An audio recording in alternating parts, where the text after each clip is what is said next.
ప్రశ్నిస్తాను, నేను ప్రశ్నిస్తానికే పార్టీ పెట్టానని చెప్పేటటువంటి మన డ్యామ్ బుషుక్ బూమ్ బుషుక్ పవన్ కళ్యాణ్ గారు అతన్ని ఎవరన్నా ప్రశ్నిస్తే అతనికి కోపం వచ్చింది, తీవ్రమైనటువంటి కోపం వచ్చింది. కోపం వచ్చి తప్పుడు కేసులు పెట్టి రోజుకొక స్టేషన్కి తిప్పుతూ ఉంటారు. దానిలో భాగంగానే ఏదైతే ప్రముఖ యూట్యూబర్గా ఉన్నటువంటి ప్రశ్న ఛానల్కి సంబంధించినటువంటి రావణ్ని అరెస్ట్ చేయటం జరిగింది. అరెస్టు ఒక్కసారి జరగలేదు, రోజు అరెస్ట్ జరుగుతూనే ఉంది, రోజు బెయిల్ వస్తూనే ఉంది. ఇప్పటికీ 5 రోజులు, ఈరోజు 5వ రోజు. నిన్నటికి 4 కేసుల్లో ఏదైతే 4 పోలీస్ స్టేషన్లకి తిప్పారో 4 పోలీస్ స్టేషన్లకి తిప్పి 4 చోట్ల కేసులకి ఆయన తీసుకొని వెళ్ళి అయితే 4 చోట్ల మేజిస్ట్రేట్ గారు బెయిల్ ఇచ్చారు. మొట్టమొదట పిఠాపురం పవన్ కళ్యాణ్ పోటీ చేసినటువంటి నియోజకవర్గం. దాని తర్వాత ఏదైతే పంతం నానాజీ అని చెప్పి నా కొడక అనేటటువంటి భాషను వాడేటటువంటి ఒక గలీజీ ఎమ్మెల్యే నియోజకవర్గం ఏదైతే కాకినాడ రూరల్, అక్కడ ఇంకొక స్టేషన్. మచిలీపట్నం ఎంపీగా ఉన్నటువంటి బాలశౌరికి సంబంధించి మచిలీపట్నం 3వ స్టేషన్. 4 సాక్షాత్తు హోంమంత్రి అనిత గారి నియోజకవర్గం పాయకరావుపేట. ఈ 4 అయిపోయినాయి. ఇప్పుడు ఏలూరు పోలీసులు అరెస్ట్ చేసినట్టుగా తెలుస్తుంది 5వ కేసుకు సంబంధించి. 4 కేసుల్లో వరుసగా బెయిల్ వచ్చింది. మళ్ళీ ఇప్పుడు 5వ కేసు, దీంతో బెయిల్ వస్తే మళ్ళీ 6వ కేసు, దీంతో బెయిల్ రాగానే మళ్ళీ 7వ కేసు. అంటే ప్రశ్న రావణ్ని చంపేయాలనేటటువంటి ప్రయత్నం ఏమైనా జరుగుతుందా అనేటటువంటి అనుమానాలు కలుగుతూ ఉన్నాయి. ఎందుకంటే మనకు తెలుసు, ఏదైతే ఈ ప్రభుత్వాన్ని ఎవరైనా ప్రశ్నిస్తే వాళ్ళ మీద తప్పుడు కేసులు పెడతారు. ఈ ప్రభుత్వాన్ని ఇంకా గట్టిగా ప్రశ్నిస్తూ ఉంటే వాళ్ళని అరెస్టులు చేసి అవసరమైతే దాడులు చేసి చంపేసేటటువంటి ప్రయత్నం కూడా చేస్తారనేది మనకు అనేక సందర్భాల్లో కనపడింది. అక్కడ పోలీసులు బందోబస్తు వెళ్తారు, జనసేన వాళ్ళు మాత్రం స్టేషన్ల మీదకి వెళ్ళి దాడులు చేయడానికి వెళ్తున్నారు. How dare! హోంమంత్రి గారు మీ నియోజకవర్గంలో కూడా జనసేన వాళ్ళు ఏదైతే వెళ్ళి రావణ్ మీద ఏదైతే తిరగబడుతున్నారు, రావణ్ చంపేయడానికి వచ్చారు. అసలు ఏం జరుగుతుంది రాష్ట్రంలో?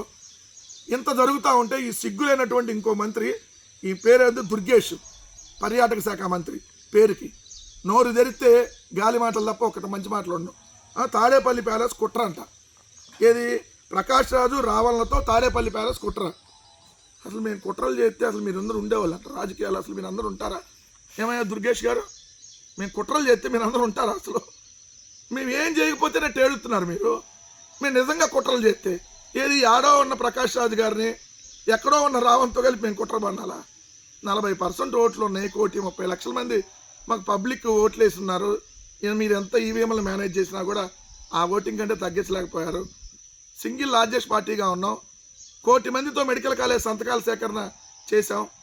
సో మేము కుట్ర పనేది ఏంది? వాళ్ళిద్దరూ అంటే ప్రకాష్ రాజు గారు ఏదైతే రావాలంతో మేము కుట్ర పన్నామంటే వాళ్ళకి డబ్బులు ఇస్తున్నామంటే మేము కొద్దిగా సిగ్గుందా? మీ పవన్ కళ్యాణ్ ప్యాకేజీలు తీసుకొని అమ్ముడు పోతాడని చెప్పి అందరూ అట్టానే ప్రకాష్ రాజు కూడా అమ్ముడు పోతాడా? మీ పవన్ కళ్యాణ్ నెల టీడీపీ వాళ్ళకి ఏదైతే బూట్లు దుడుతాడు కాబట్టి ఏదైతే అందరూ అలా వచ్చి దుడుతారా? అన్ని పార్టీల వాళ్ళకి ఉండదు కదా. అట్లా డబ్బులు ఇస్తే ఏ పనైనా చేస్తాడు కాబట్టి పవన్ కళ్యాణ్ అందరూ వచ్చి ఆ పనులు చేయరు కదా. కుట్రలంట.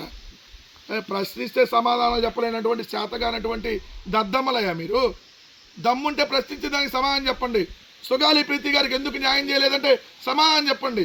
24 నెలల క్రితం నంద్యాల జిల్లా మచ్చిమరిలో ఏదైతే అమ్మాయిని అత్యాచారం చేసి హత్య చేస్తే ఇప్పటికీ శవం ఎందుకు దొరకలేదో సమాధానం చెప్పండి. 1 నెల రోజులైంది కాకినాడ జిల్లా తునిలో 2 ఏళ్ల పాప జ్ఞానేశ్వరి అనేటటువంటి చిన్న పాప తప్పిపోయి ఇప్పటికీ పోలీసులు కూడా చేతులు ఎత్తేస్తే వాళ్ళ తండ్రి పోస్టర్లు అంటిస్తున్నాడు, వెళ్ళి నా కూతురు ఆచూకీ ఎక్కడుందో చెప్పమని.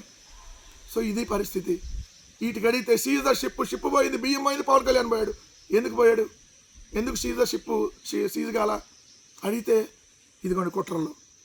ఇదండి, ప్రజలు కూడా గమనించండి ఈ ప్రభుత్వం ఎంత దాష్టికానికి పాల్పడతా ఉందో.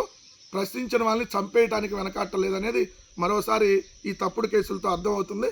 రావణ్కి ఖచ్చితంగా ప్రాణహాని ఉంది అనేది క్లియర్గా మరోసారి స్పష్టమవుతుంది. ఒకవేళ రిమాండ్కి కానీ వెళ్తే ఆ జైల్లోనే చంపేటటువంటి కుట్ర జరుగుతుందనేటటువంటి అనుమానాలు రోజు రోజుకి ఈ తప్పుడు కేసులు చూస్తూ ఉంటే, కేసుల మీద కేసులు చూస్తూ ఉంటే క్లియర్గా రావణ్ని కానీ రిమాండ్కి వేస్తే జైల్లో అతన్ని చంపేటటువంటి అవకాశం ఉందనేది స్పష్టంగా ప్రజలకు కూడా అర్థమవుతా ఉంది.